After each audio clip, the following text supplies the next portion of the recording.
discipline alone. But without a principle center and a personal mission statement, they don't have the necessary foundation to sustain their efforts. They're working on the leaves, on the attitudes and the behaviors of discipline, without even thinking to examine the roots, the basic paradigms from which their natural attitudes and behaviors flow. A Quadrant Two focus is a paradigm that grows out of a principle center. If you are centered on your spouse, your money, your friends, your pleasure, or any extrinsic factor, you will keep getting thrown back into quadrants 1 and 3, reacting to the outside forces your life is centered on. Even if you're centered on yourself, you'll end up in 1 and 3 reacting to the impulse of the moment. Your independent will alone cannot effectively discipline you against your center. In the words of the architectural maxim, form follows function. Likewise, management follows leadership. The way you spend your time is a result of the way you see your time and the way you really see your priorities. If your priorities grow out of a principle center and a personal mission, if they are deeply planted in your heart and in your mind, you will see Quadrant 2 as a natural, exciting place to invest your time. It's almost impossible to say no to the popularity of Quadrant 3 or to the pleasure of escape to Quadrant 4 if you don't have a bigger yes burning inside. Only when you have the self-awareness to examine your program, and the imagination and conscience to create a new, unique, principle-centered program to which you can say yes, only then will you have sufficient independent willpower to say no, with a genuine smile, to the unimportant. Moving into Quadrant 2. If Quadrant 2 activities are clearly the heart of effective personal management, the first things we need to put first, then how do we organize and execute around those things? The first generation of time management does not even recognize the concept of priority.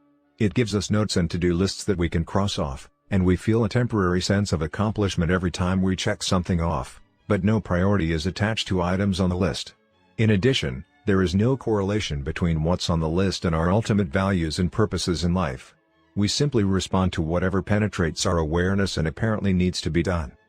Many people manage from this first-generation paradigm.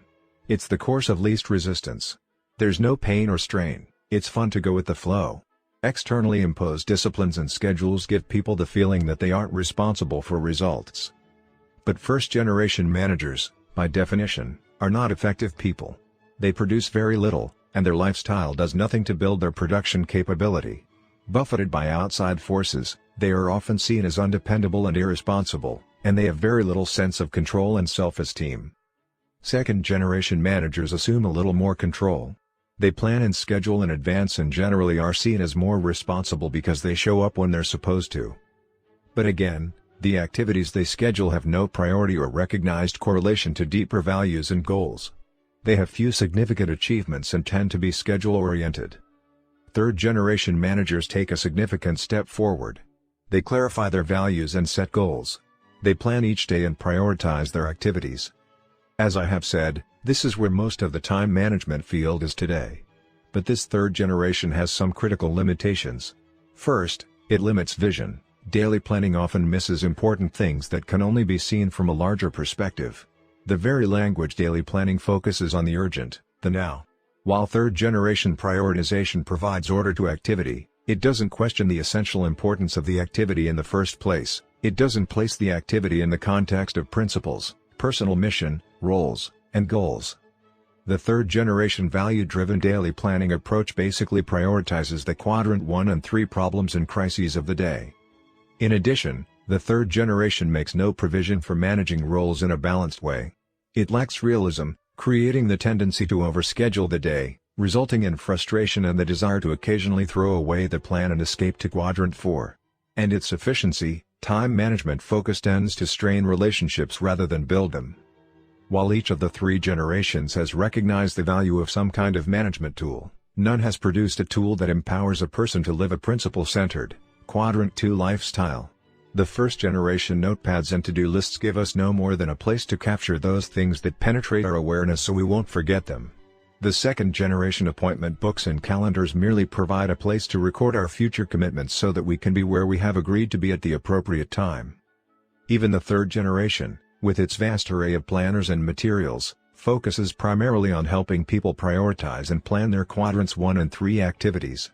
Though many trainers and consultants recognize the value of Quadrant 2 activities, the actual planning tools of the third generation do not facilitate organizing and executing around them. As each generation builds on those that have preceded it, The strengths and some of the tools of each of the first three generations provide elemental material for the fourth. But there is an added need for a new dimension, for the paradigm and the implementation that will empower us to move into Quadrant 2, to become principle-centered and to manage ourselves to do what is truly most important. The Quadrant 2 tool. The objective of Quadrant 2 management is to manage our lives effectively, from a center of sound principles, from a knowledge of our personal mission, with a focus on the important as well as the urgent, and within the framework of maintaining a balance between increasing our production and increasing our production capability. This is, admittedly, an ambitious objective for people caught in the thick of thin things in Quadrants 3 and 4. But striving to achieve it will have a phenomenal impact on personal effectiveness. A Quadrant 2 organizer will need to meet 6 important criteria. Coherence. Coherence suggests that there is harmony, unity, and integrity between your vision and mission, your roles and goals, your priorities and plans, and your desires and discipline. In your planner, there should be a place for your personal mission statement so that you can constantly refer to it.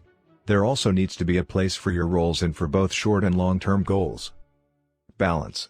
Your tool should help you to keep balance in your life, to identify your various roles and keep them right in front of you, so that you don't neglect important areas such as your health, your family, professional preparation, or personal development. Many people seem to think that success in one area can compensate for failure in other areas of life. But can it really? Perhaps it can for a limited time in some areas.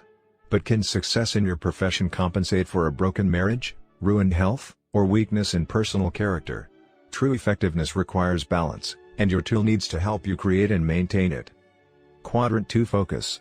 You need a tool that encourages you, motivates you, actually helps you spend the time you need in Quadrant 2, so that you're dealing with prevention rather than prioritizing crises.